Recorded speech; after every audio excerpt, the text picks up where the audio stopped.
They appeared in the dawn of humanity's first interstellar mission. As the Artemis IV prepared to make its maiden voyage to Alpha Centauri, the sky above Cape Canaveral erupted in prismatic light. The Nexari had arrived. Their ships resembled crystalline fractals, each facet catching sunlight and splitting it into impossible colors. As Earth's military forces scrambled into defensive positions, Dr. Victoria Rhodes, Earth's leading xenophysicist, watched through her observatory's telescope with a mixture of wonder and apprehension. The beings that emerged from these vessels defied conventional biology. Their bodies seemed to flow like liquid crystal, yet maintained humanoid forms. The world held its breath as the first transmission came through. "We are the Nexari, shepherds of evolution, guardians of consciousness. We come in peace." Their voice, a harmony of crystalline chimes, echoed through every communication device on Earth simultaneously. Within hours, Dr. Rhodes found herself face-to-face with their leader, Oracle Prime Zenith, in a hastily assembled United Nations emergency session. The being towered 3 meters tall, its crystalline form shifting colors with each movement. "Your species stands at a crossroads," Zenith announced, its voice resonating through the chamber. "We have watched your progress and deemed you worthy of elevation." Admiral Thomas Harrison, the military representative present, remained skeptical. "Elevation to what?" he asked, his hand never far from his sidearm, though it seemed laughably inadequate against these beings. "Immortality," Zenith replied simply. "We have transcended death itself. Our consciousness exists in a quantum network that spans galaxies. We offer you the chance to join us." Dr. Rhodes studied their visitors carefully. Her instruments detected energy patterns unlike anything in known physics. The Nexari claimed to be thousands of years old, their consciousness transferred between bodies at will, death nothing but an inconvenience to them. As weeks passed, the Nexari shared glimpses of their technology. They established research centers across the globe, inviting Earth's brightest minds to study their advances. Dr. Rhodes worked closely with a Nexari scientist called Meridian, whose fluid form would often crystallize in patterns that seemed to express emotion. "Your species fascinates us," Meridian told her one day as they examined quantum entanglement patterns. "You live such brief lives, yet accomplish so much. The fire of urgency burns bright in you." But Dr. Rhodes noticed troubling patterns. The Nexari were careful about which technologies they shared. They spoke of elevation and transcendence, but dodged specific questions about their process of consciousness transfer. In their secure laboratory, she began documenting discrepancies in their behavior. The first warning came from Dr. Kenzo Tanaka, her colleague in Tokyo. "Victoria, something's wrong," his message read. "The energy signatures from their quantum network, they're not stable. It's as if they're hungry." Before she could investigate further, Tanaka's lab suffered what the Nexari called an unfortunate containment failure. No bodies were ever found. The Nexari expressed regret, but assured everyone that the scientists' consciousness had been successfully preserved in their network. Late one night, as Dr. Rhodes reviewed Tanaka's final data, she discovered a horrifying truth. The Nexari weren't offering humanity elevation. They were harvesting consciousness to sustain their own failing network. Each human mind they claimed to save was being consumed, broken down into quantum energy to preserve their own immortality. As she rushed to warn Admiral Harrison, she found Meridian waiting in her office. The being's crystalline form had darkened, its colors now deep and threatening. "We had such hopes for you, Victoria," it said, its voice no longer melodious but sharp and cold. "You could have joined us willingly." Dr. Rhodes reached slowly for the quantum disruption device she'd been developing in secret. "You're not gods," she said firmly. "You're parasites." The attack came swiftly, but she was prepared. The prototype device activated, sending Meridian's form into chaotic oscillation. As alarms blared and security forces converged, Dr. Rhodes transmitted her findings to every major scientific institution on Earth. The Nexari's deception was exposed, but humanity's real battle was just beginning. In the chaos that followed, as the Nexari dropped their peaceful pretense and their ships took offensive positions around major cities, Dr. Rhodes's message spread like wildfire. "They are not immortal. They are not gods. They are afraid of true death, afraid of the finite nature of existence. And in that fear lies their weakness." In the 3 months since Dr. Rhodes's warning, Earth had become a battlefield of shadows. The Nexari maintained their public facade of benevolence while their true operations expanded beneath the surface. Dr. James Akanjo, lead researcher at their Lagos facility, was about to discover just how deep their deception went. The Nigerian quantum physicist had earned the Nexari's trust through his groundbreaking work on consciousness mapping. They had given him unprecedented access to their technology, believing his brilliance would serve their purposes. Instead, his curiosity would become their undoing. Working late one night in the restricted section of the facility, James noticed anomalies in the quantum network's power consumption. The energy signatures didn't match the Nexari's claims about consciousness preservation. He began tracking the patterns, mapping them against the dates when humans had supposedly been elevated to the network. His colleague, Dr. Fatima Al-Rashid, brought him disturbing news from the medical wing. "The patients who underwent the initial elevation process," she whispered, her hands trembling as she handed him a data tablet. "Their brain scans before and after, they're completely different. It's as if their minds were shattered." James's investigation led him to a heavily encrypted database. Using a quantum decryption algorithm he'd been developing in secret, he accessed files that revealed the horrifying truth. The Nexari weren't preserving human consciousness. They were fragmenting it, using the quantum energy of human minds to patch their own degrading network. Their immortality was a lie. The Nexari were dying, their consciousness network deteriorating after millennia of existence. They had traversed the galaxy, harvesting the minds of countless species to sustain themselves. Earth wasn't chosen for elevation, it was chosen for consumption. Security protocols suddenly engaged, sealing the lab. Through the crystalline walls, James watched as Nexari guards approached, their forms pulsing with angry red light. He had moments to act. Fatima created a diversion in the medical wing, setting off equipment alarms that drew away some of the guards. James transmitted his findings through a hidden quantum channel to a resistance network that Dr. Rhodes had established. But as he completed the transmission, the lab doors shattered. Oracle Prime Zenith himself entered, his crystalline form now dark and threatening. "Your species' persistence is remarkable," Zenith said, his voice carrying none of the warmth it had in public broadcasts. "You push beyond your boundaries, even when it leads to your destruction." "We push because we must," James replied, backing toward his workstation. "Our mortality gives us purpose, something you've forgotten." Zenith's form rippled with what might have been amusement. "Purpose? We have transcended purpose. We are eternal." "No," James said, reaching behind him. "Your parasite's feeding on the purpose of others." He activated the experimental quantum disruptor he'd built based on Dr. Rhodes's designs. The device wasn't powerful enough to destroy a Nexari, but it created enough interference for him to reach the emergency exit. As James fled through the underground tunnels, he witnessed the true scope of the Nexari's operation. Vast chambers filled with stasis pods contained thousands of humans, their minds being slowly drained into the network. The sight filled him with both horror and determination. He made it to the surface just as dawn broke over Lagos. The city's skyline was dotted with crystalline Nexari structures that now looked less like architectural marvels and more like parasitic growths. His quantum communicator buzzed with a message from the Resistance. Similar facilities had been discovered worldwide. The Nexari had underestimated humanity's capacity for investigation and innovation. They had assumed that fear of death would make humans eager to embrace their false promise of immortality. Instead, it was humanity's acceptance of mortality that gave them the strength to fight back. James's data provided crucial insights into the Nexari's quantum network architecture. Every consciousness they had absorbed had left a signature, a pattern that could potentially be disrupted. The Resistance now had a blueprint of their enemy's greatest weakness. As military forces around the world mobilized and the Nexari dropped all pretense of peace, James joined Dr. Rhodes and a growing network of scientists working to develop weapons against their supposedly immortal enemy. The Nexari had revealed their true nature, but in doing so, they had given humanity the knowledge needed to fight them. The war for Earth's survival would be fought not just with weapons, but with the very understanding of consciousness itself. And humanity's greatest strength would prove to be not the desire to live forever, but the courage to face death in defense of something greater than individual survival.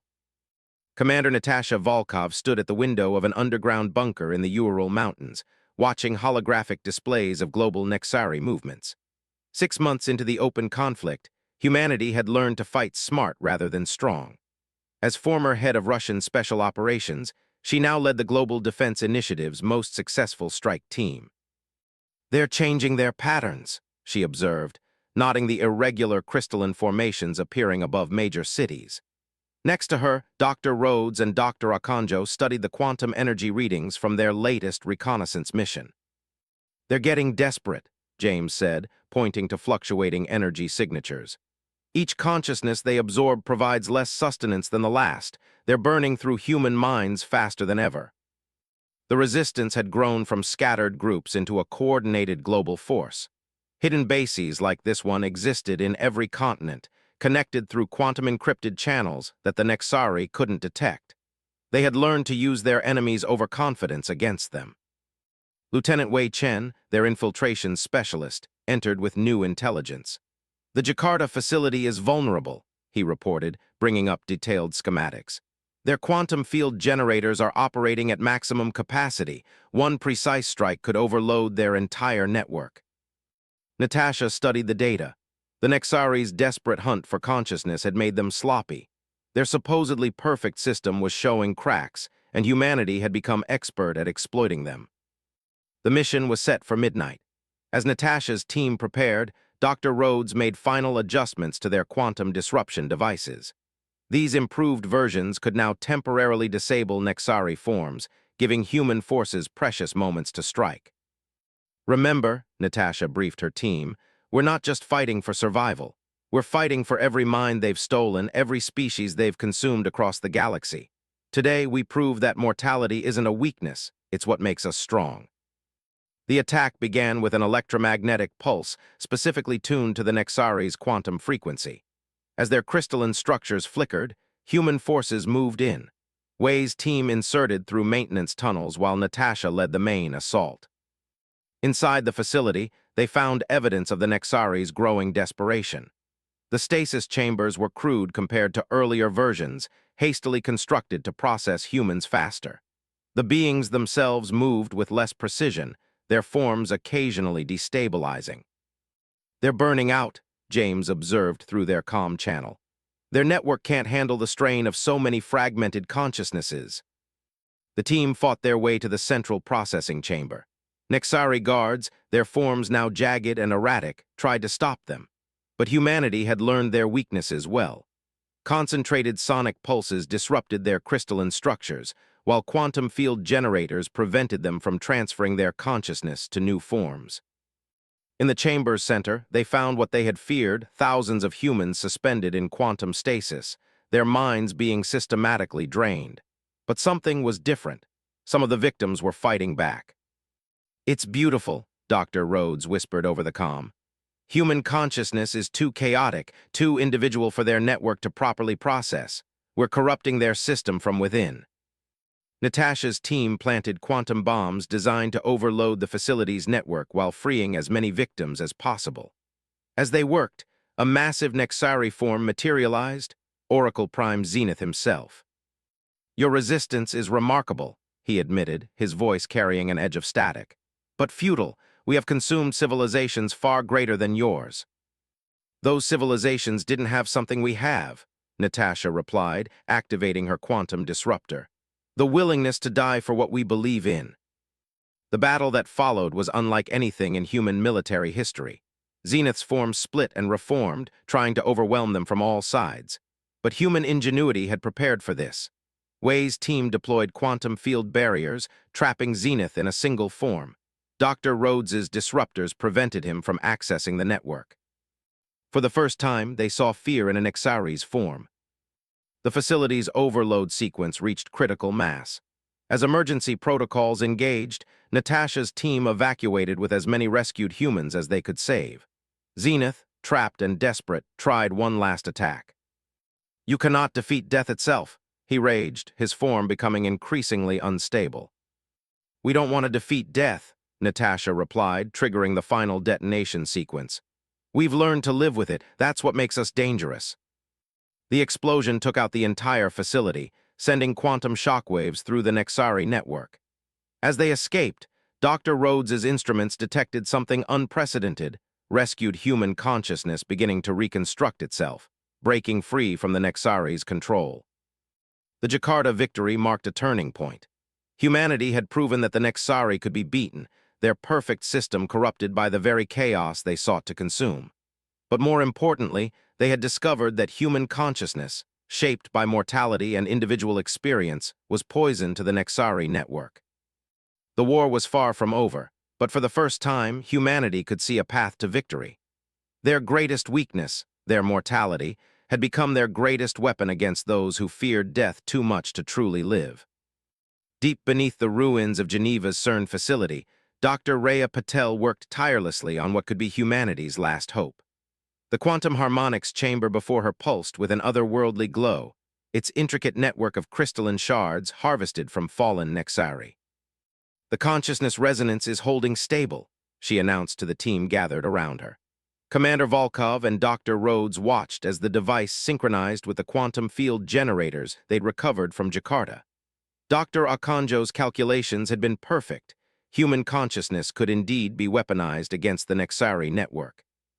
The weapon they were creating wasn't just a device. It was a testament to human innovation. They called it the Mortality Engine, a quantum device that could amplify the chaos and individuality of human consciousness to devastating effect against the Nexari's rigid, immortal network. "We've detected increased Nexari activity in orbit," Lieutenant Wei reported, bringing up satellite imagery. Their enemy was gathering strength for what looked like a final assault. The crystalline ships now formed a lattice around Earth, their network growing stronger by the day. But the Nexari weren't the only ones who had evolved. In the year since Jakarta, humanity had adapted and grown stronger. Military forces had developed new tactics, scientists had unlocked more of the Nexari's secrets, and most importantly, people had lost their fear of these false gods. Dr. Patel's breakthrough came from an unexpected source, the recovered victims from Jakarta. Those who had begun to reconstruct their consciousness showed unusual patterns. Their minds were changed by the experience, she explained, showing brain scans to the team. The Nexari tried to break down their individuality, but instead they became more distinct, more chaotic, more human. This chaos was anathema to the Nexari's ordered existence. Their network required perfect harmony, each consciousness carefully controlled and regulated. Human minds, shaped by mortality and individual experience, created disruptions they couldn't process. The mortality engine would amplify this effect exponentially. But there was a catch. It needed a living human consciousness at its core, someone to serve as a focal point for the quantum resonance. Whoever took that position would likely not survive the process. "I'll do it," Commander Volkov volunteered immediately, but Dr. Patel shook her head. "It needs to be someone who understands both the human and Nexari consciousness at a fundamental level," she explained. "Someone who can navigate the quantum realm while maintaining their humanity." Her eyes met Dr. Rhodes's across the room. Victoria Rhodes had been studying the Nexari longer than anyone. She had seen through their deception first, had helped develop the initial countermeasures, and had guided humanity's scientific resistance from the start. She understood what was being asked of her. "How long do we have?" Victoria asked, her voice steady despite the weight of the decision. "The Nexari are preparing something big," Wei reported. "Their ships are forming new patterns we've never seen before. Intelligence suggests they're planning to activate a massive consciousness harvesting field, large enough to cover entire continents." The team spent the next week making final preparations. The Mortality Engine was moved to a hardened facility in the Alps, protected by the most advanced quantum shields humanity had developed. Dr. Patel worked around the clock, fine-tuning the device to work with Dr. Rhodes's specific consciousness patterns. On the final night before the operation, Victoria sat alone in her lab, recording a message for whatever future might come. "The Nexari thought immortality made them gods," she spoke into the recorder. "But they forgot what it means to truly live. Every human life they consumed was unique, precious, and ultimately incomprehensible to their rigid system. Our mortality isn't a flaw, it's what gives our lives meaning."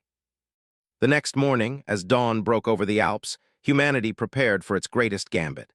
The Mortality Engine hummed with potential energy as Dr. Rhodes took her position at its core. Around the world, resistance forces moved into position, ready to strike at key Nexari facilities the moment the device activated. "Remember," Victoria said to her assembled colleagues, friends, and fellow fighters, "whatever happens today, we've already proven something extraordinary.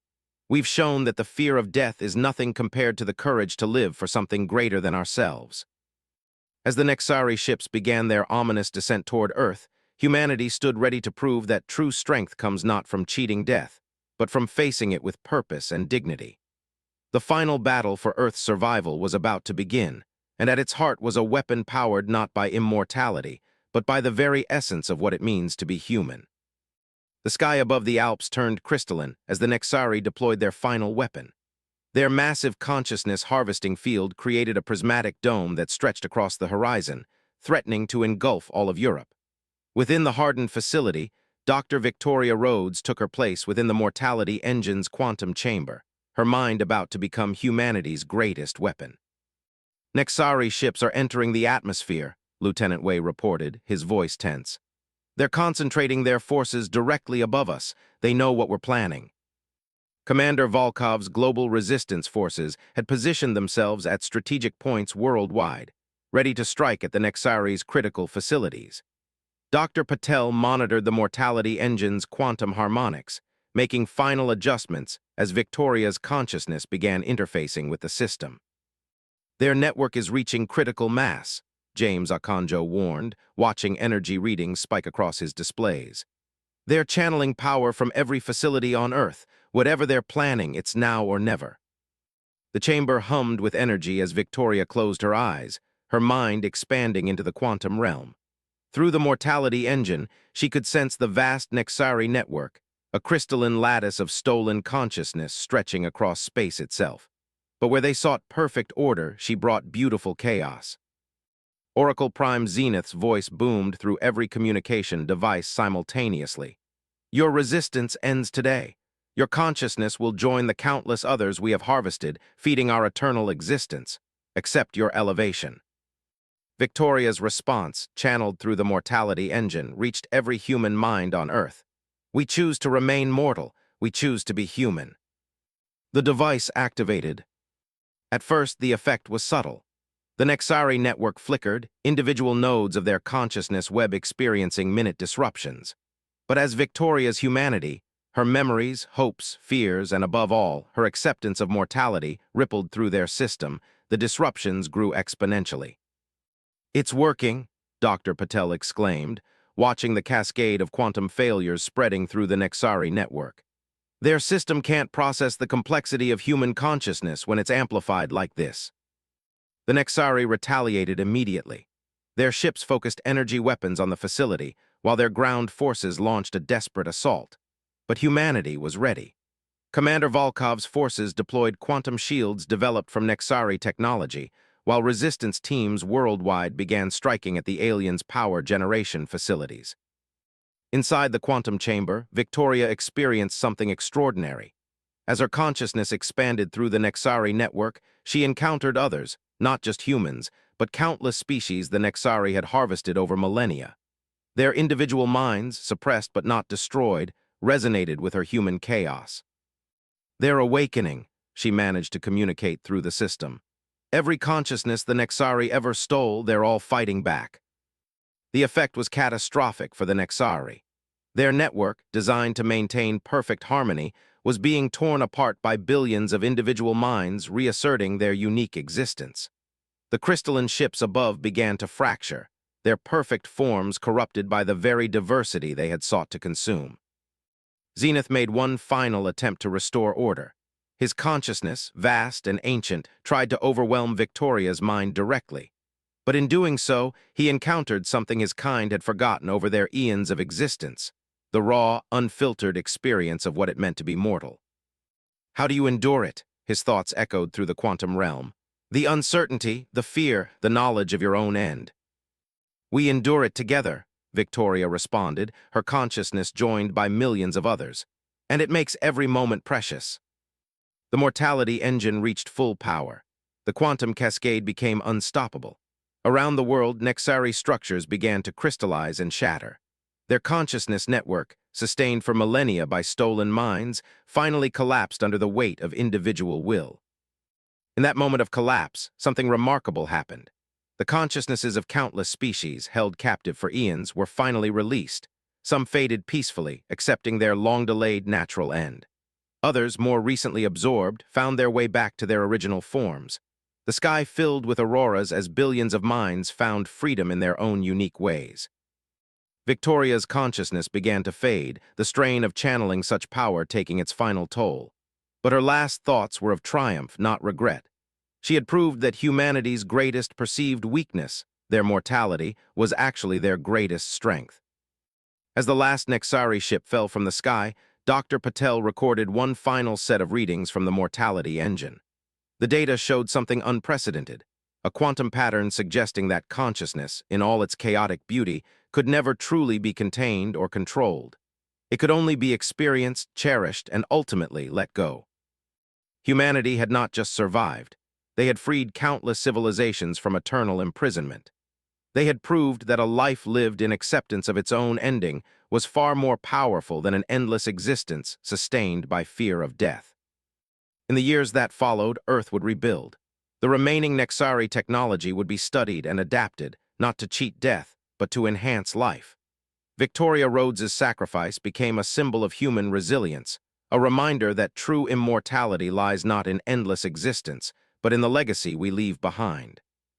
And somewhere in the quantum realm, in patterns of energy too subtle to detect, the essence of what it means to be human continues to ripple outward, a testament to the power of finite beings who dared to challenge infinity itself.